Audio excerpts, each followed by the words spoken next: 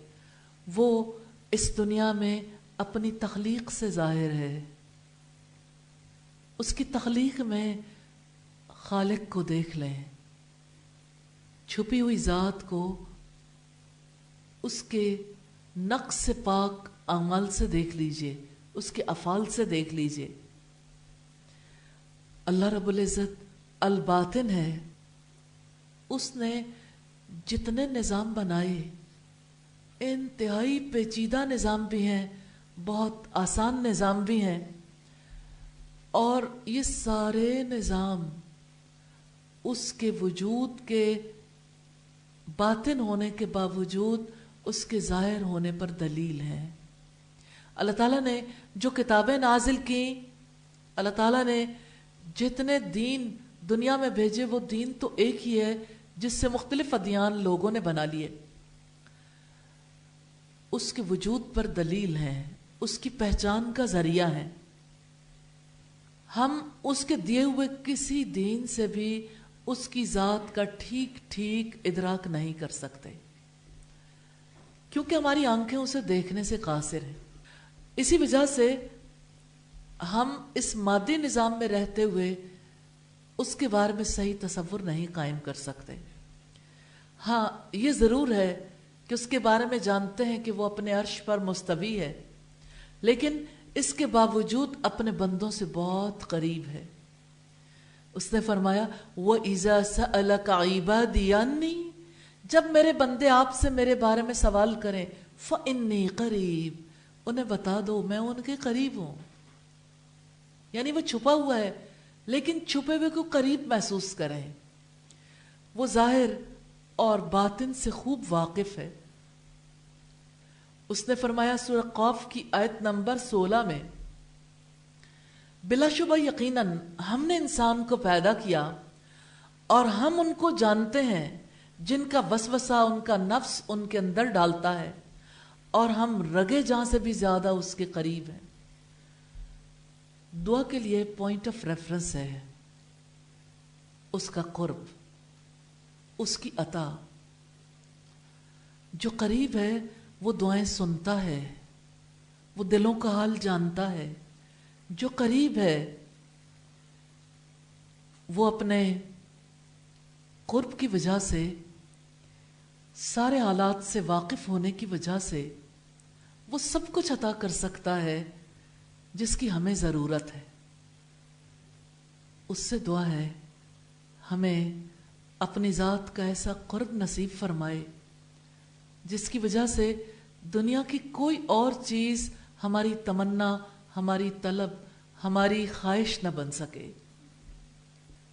اس سے دعا ہے کہ ہمیں اپنے قرب والے کام کرنے کی توفیق عطا کر دے، اور قرب والے کاموں میں سجدہ، واسجد واقترب، سجدہ کرو اور قریب ہو جاؤ۔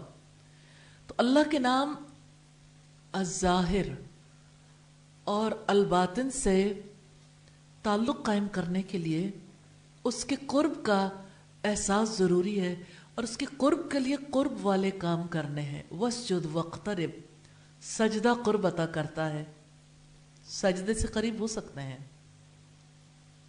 صدقہ کر کے انسان اپنے رب کے قریب ہو جاتا ہے، کیونکہ صدقہ رب کے غضب کو بجھاتا ہے، نبی صلی اللہ علیہ وسلم کا فرمان ہے۔ دعا سے انسان اپنے رب کے قریب ہو جاتا ہے،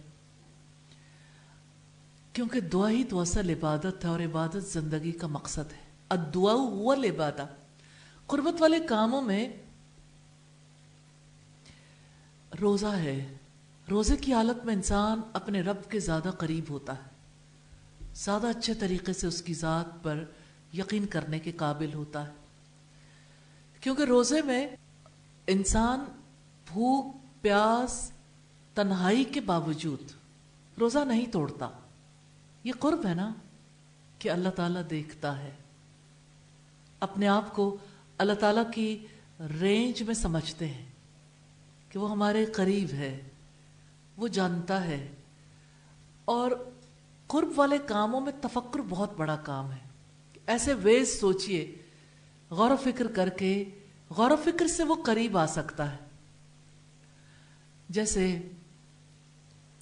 اس نے فرمایا ان اللہ یحول بین المرء وقلبہ، بے شک اللہ تعالی بندے اور اس کے دل کے درمیان حائل ہے۔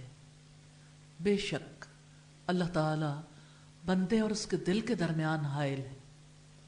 اللہ تعالیٰ اتنے قریب ہے کہ ہمارے دل میں سوچ بعد میں آتی ہے، اسے پہلے پتہ چل جاتی۔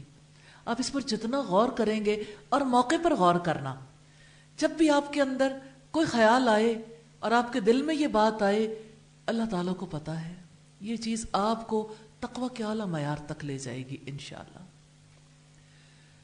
پھر آپ دیکھیے کہ اس نے اپنے قرب کا تصور دلایا، نحن اقرب الیہ من حبل الورید، ہم اس کی رگے جاں سے بھی زیادہ اس کے قریب ہیں۔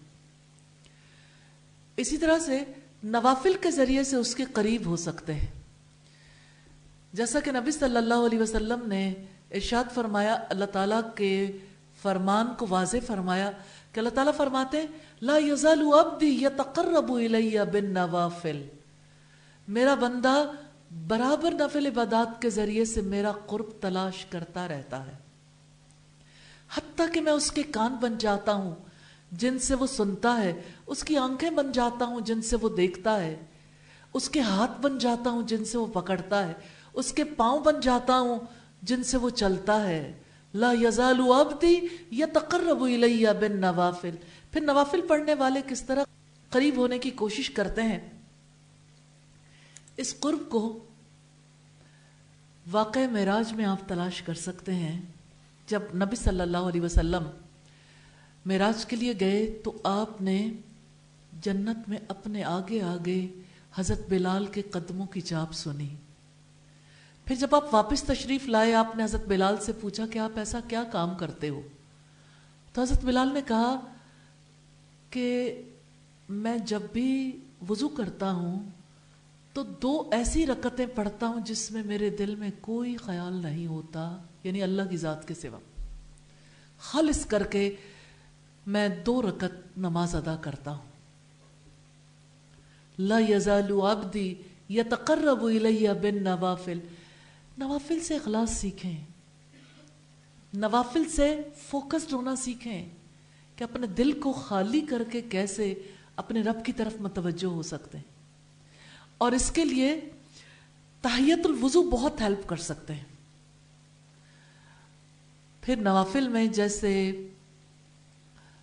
تہجد کے نوافل ہیں، چاشت کے نوافل ہیں، اسی طرح سے جب کبھی کوئی مصیبت پریشانی ہو، نبی صلی اللہ علیہ وسلم 2 رکعت نماز ادا کرتے تھے اور فیض آؤٹ ہو جاتے تھے، یعنی اس پریشانی سے نکل آتے تھے، کیونکہ رب کا قرب انسان کو ہر تکلیف، ہر غم، ہر پریشانی سے بچا لیتا، انسان صبر کرنے کے قابل ہو جاتا ہے نا۔ اور اللہ پاک نے فرمایا ان اللہ مع الصابرین، بے شک اللہ صبر کرنے والوں کے ساتھ۔